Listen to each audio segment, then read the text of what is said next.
ஆக்கப்பூர்வமான நிகழ்வுகளை அலசி ஆராய் ஒரு களம்.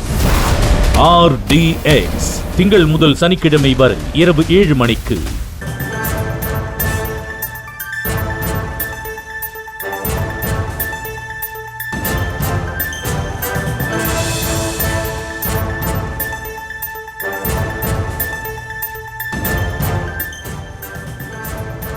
நாமக்கல் வெள்ளாப்பட்டி கிராமத்தில் கடந்த 22ஆம் தேதியன்று குழந்தை ஒன்று புதைக்கப்பட்டது. கட்டுமான பணிக்காக மண்ணை தோண்டிய போது தொப்புள் கொடியுடன் குழந்தை இருந்தது தெரிய வந்தது.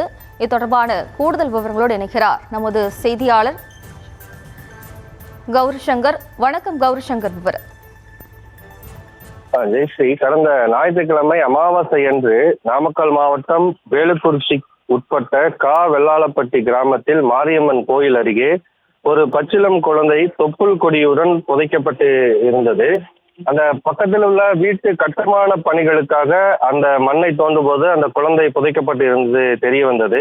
இது சம்பந்தமாக நாமக்கல் மாவட்டம் வேலுக்குறிச்சி காவல் நிலையம் மற்றும் கிராம நிர்வாக அதிகாரிகளுக்கு இது சம்பந்தமான புகார் அளிக்கப்பட்டது. இருந்தபோதும் தொடர்ந்து 5 மணி நேரமாக அங்கு யாரும் வராத நிலையில் அந்த குழந்தை அருகில் உள்ள இடுகாட்டில் சிலர் புதைத்ததாக கூறப்படுகிறது. இந்த நிலையில் இது சம்பந்தமான புகார் நாமக்கல் மாவட்ட குழந்தைகள் நல அலுவலர்களுக்கு சென்ற நிலையில் தற்போது நாமக்கல் மாவட்டத்தினுடைய மருத்துவக் கல்லூரியின் மருத்துவர்கள் பழனிசாமி மற்றும் செங்குட்டுவேல் தலைமையில் இடுகாட்டில் புதைக்கப்பட்டிருந்த அந்த குழந்தையினுடைய உடலை மீண்டும் தோண்டி எடுத்து அதை தற்போது பிரேத பரிசோதனை செய்து வருகின்றனர்.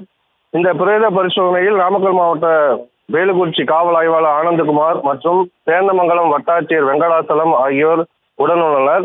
இந்த குழந்தையை யார் முதலில் பார்த்தது, அங்கு புதைக்கப்பட்ட இடத்திலிருந்து யார் இடுகாட்டில் புதைத்தது, யார் இதை செய்தார்கள் என்பது குறித்து இவர்கள் தொடர்ந்து விசாரணை நடத்தி வருகின்றனர்.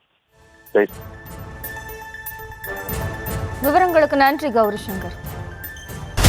ஆக்கப்பூர்வமான நிகழ்வுகளை அலசி ஆராய் ஒரு களம்.